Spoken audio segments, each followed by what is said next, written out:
Right, so today we're diving into something pretty close to both our hearts. How real, lasting disability communities get built. And I don't mean the kind you see on a brochure, with the staged photos and the mandatory hashtag. I mean stuff like peer-led online forums, WhatsApp groups that never sleep, and those Saturday mornings in drafty church halls. Sometimes where the tea's questionable, but the company's gold. I love that you mentioned the church halls, David, because I swear every grassroots movement has run at least one meeting with questionable folding chairs. It also reminds me of disabled people's organizations, like Scope in the UK, which, honestly, does an amazing job helping people feel like they actually belong. There's a difference between a service and a community, and groups like Scope close that gap. We've talked a bit in previous episodes about how connection can be life-changing, and this is where it starts. Absolutely. But here's the thing. Getting these support spaces off the ground isn't just about a Facebook invite. The key is accessibility from day one. I always say, if your meeting is up 3 flights of stairs, you're not doing it right. Prioritising accessibility means, like, step-free venues, clear directions, captioning if you're online, flexible timing, and, the big one, clear communication. My first couple of tries, lots of jargon, and codes of respect help keep things safe for everyone. Or, well, mostly safe, other than someone always bringing gluten-free snacks nobody eats. Oh, don't knock the gluten-free snacks, David. You never know who's actually thrilled they're there. But you're right. When I set up a parent resource group at my kids' school, those early hurdles are so real. I remember our first meeting. Half the families couldn't get into the building because, I kid you not, nobody thought about the elevator key. We learned fast. It's not just about showing up, but who can show up, and making sure everyone, including people who might not know the lingo, feels they're not out of place.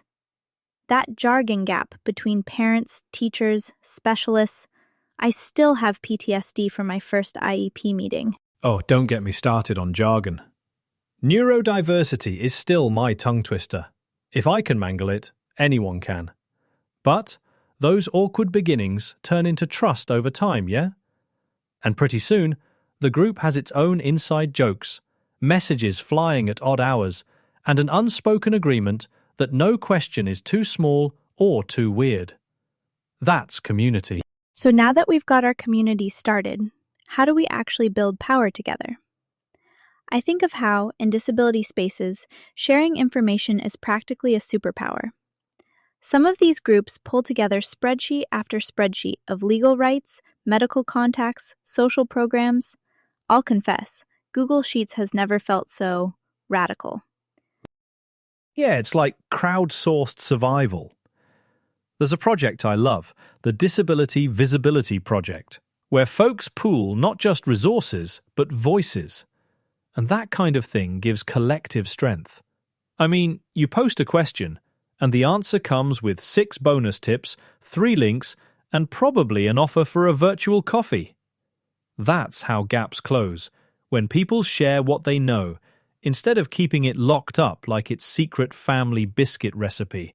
Mutual aid's not new, but the tactics get more creative every year. I've seen WhatsApp groups balloon into international hubs for adaptive tech. Eric told us once, after moderating an online panel, that a simple chat turned into a resource hub with dozens of folks swapping knowledge on everything from screen readers to funding hacks. And it's not just tech. Virtual Q&As, plain language newsletters, even podcasts, hey, like this one, are all ways people make sure no one's left scrambling alone. Also, it's got to be accessible.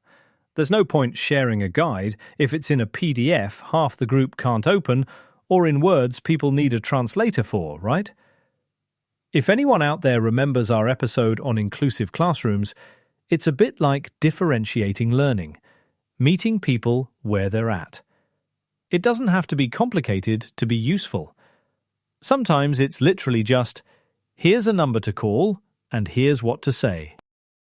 And those simple swaps, so much power there. You start to realize when the info flows, barriers shrink, and suddenly you're not alone in your advocacy anymore. Now, here's the bit that gets tricky: building momentum after those big wins. Anyone can rally for a campaign or protest, but how do we keep the lights on, so to speak, once the signs come down? Right, the what now moment. One thing I've seen work is regular check-ins, virtual coffees, group messages, monthly debriefs. They aren't just social, they keep people plugged in. Mentorship is huge too, and sharing advocacy wins, big or tiny, keeps folks hopeful. Stories matter so much for that. Like the hashtag We Shall Not Be Removed campaign in the UK, where disabled creatives started sharing their experiences.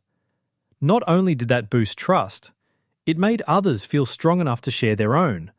And suddenly you've got a movement, not just a mailing list.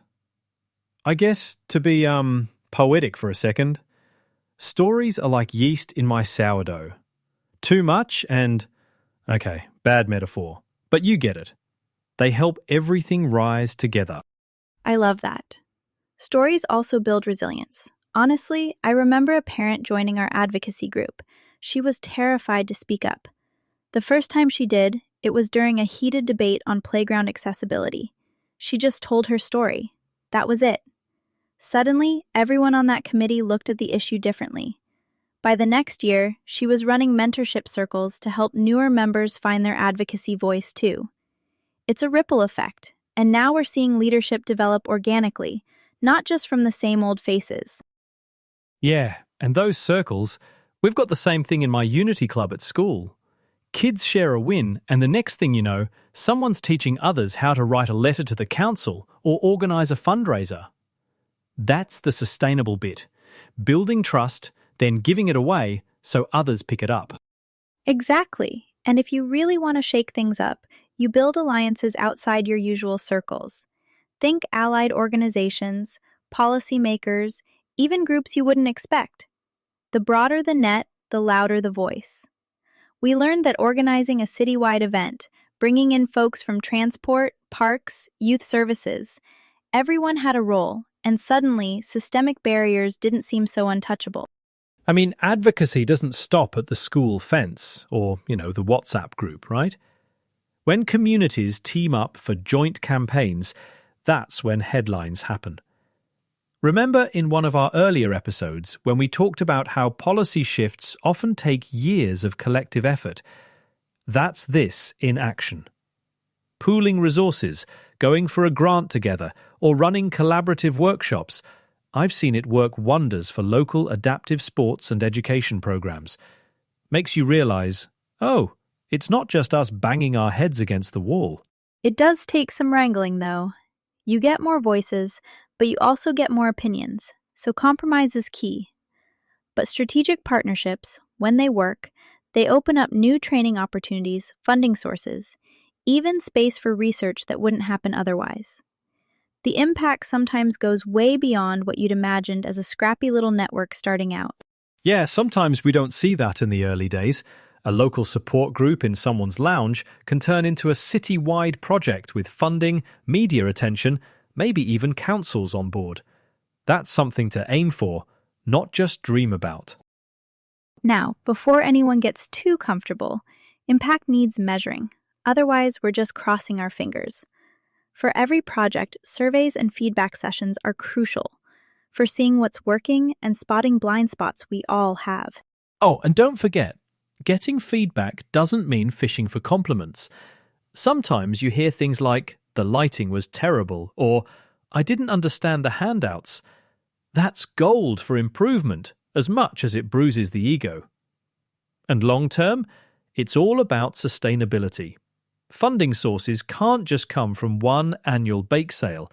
It's got to be grants, donations, community fundraising, the works if you want programs to last beyond one brilliant campaign.